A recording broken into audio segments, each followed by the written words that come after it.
It's a lovely November morning and we're back here at the workshop. Today we're going to take in one of the DeLoreans and strip down and service its emergency brake, or as it's known here, its handbrake. But before we do all that, I'm going to grab myself a cup of coffee. Okay, we've got the car on the hoist. We have mounted the vehicle on its 4 hard points, which DeLorean have provided. You'll see them just at the 4 corners of the tub. That's to allow us to jack the vehicle up safely without damaging the fiberglass tub. Before we go any further, this video is only here as a guide. Any work that you do on your car, you must have it checked by a qualified engineer, making sure that everything's correctly done. So, upwards and onwards. We'll start by taking the wheel off, and then we'll explain some of the components of the handbrake to you.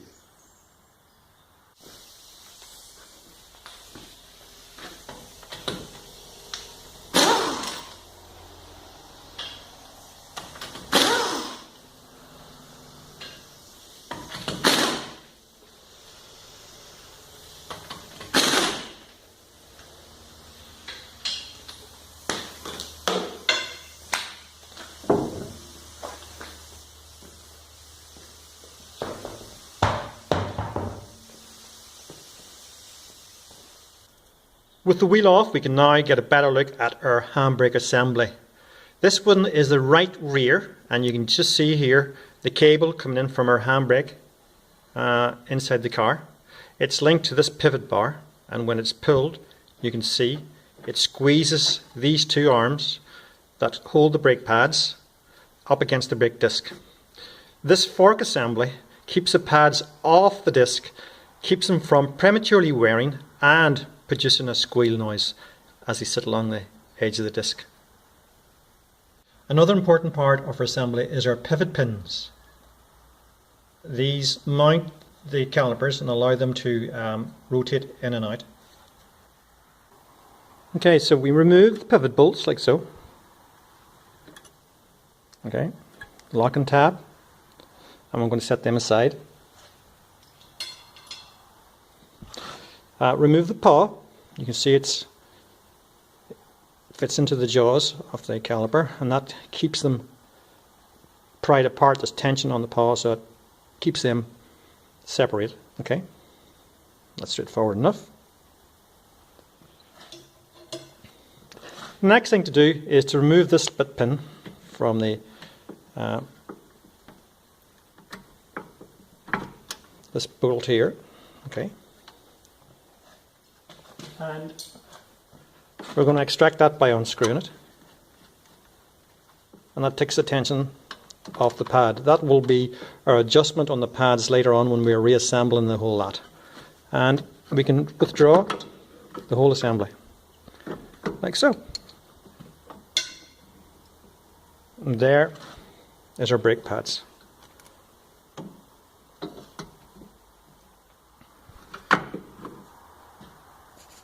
Back of the pad, you'll see a 8mm bolt, and that secures it to the caliper. So we simply undo that.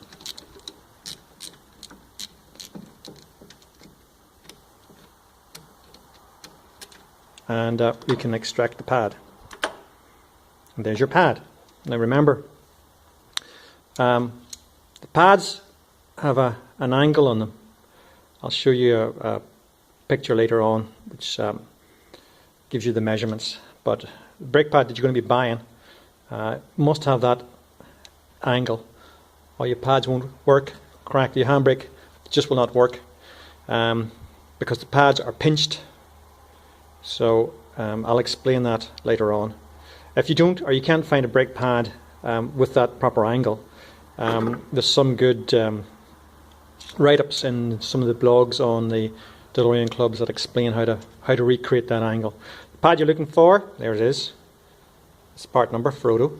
Frodo part number FDB822.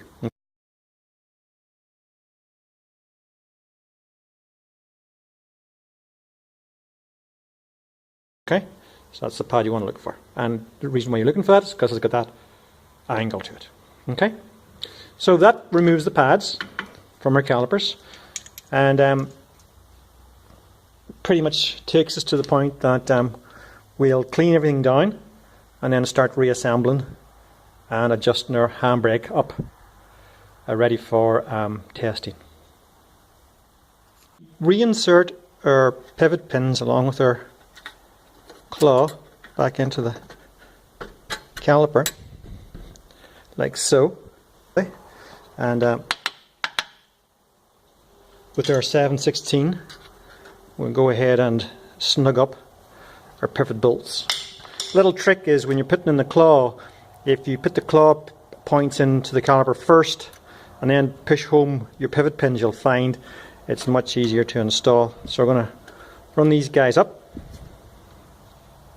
Once our pivot pins are snugged up, and we'll tap our tabs back up again into place, like so. You notice there that I've lined up the bolt head with the flat to engage the tabs. Now, our adjustment pin I've replaced back into our automatic adjuster. I haven't talked about this because, to be honest with you, they don't really work. So if you want to take it apart, you'll see in there's a sprocket gear and a spring. Grease it, make sure everything's operating, but you want to adjust your brake assembly up yourself manually because you know it's done right. The adjusters never really work that often. So, and again, I have taken this adjuster pin out to show you the assembly. You don't need to do that. If you do take the pin out, then you will have to take this apart because the adjuster nut falls off to the side. Okay, so we have that back in, and now we're going to adjust up our brakes, our handbrake. As you can see, everything's in place.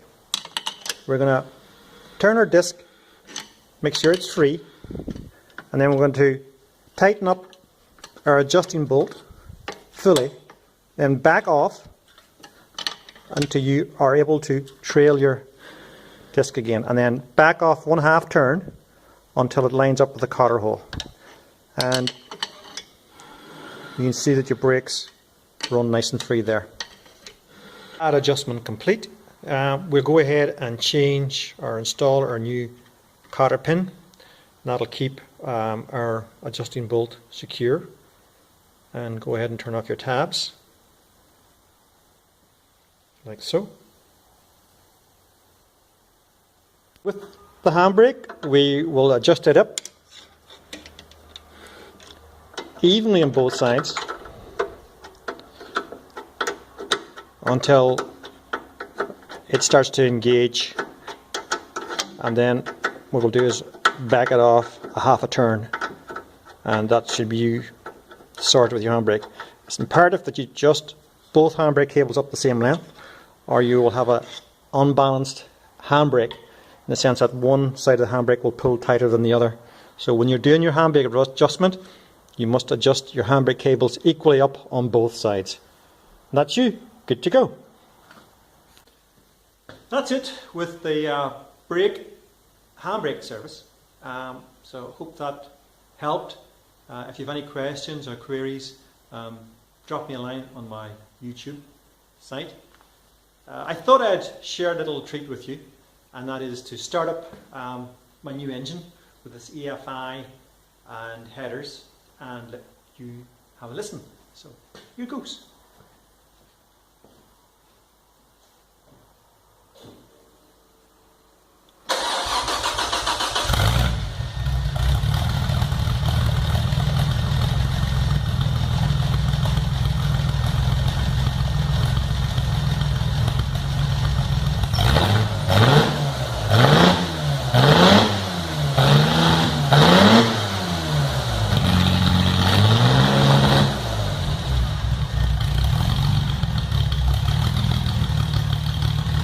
Running a little bit lumpy as I've just got it set up and I have it on the rich side. It still needs to go on the roll and roll and get finely tuned, but I think it sounds pretty good.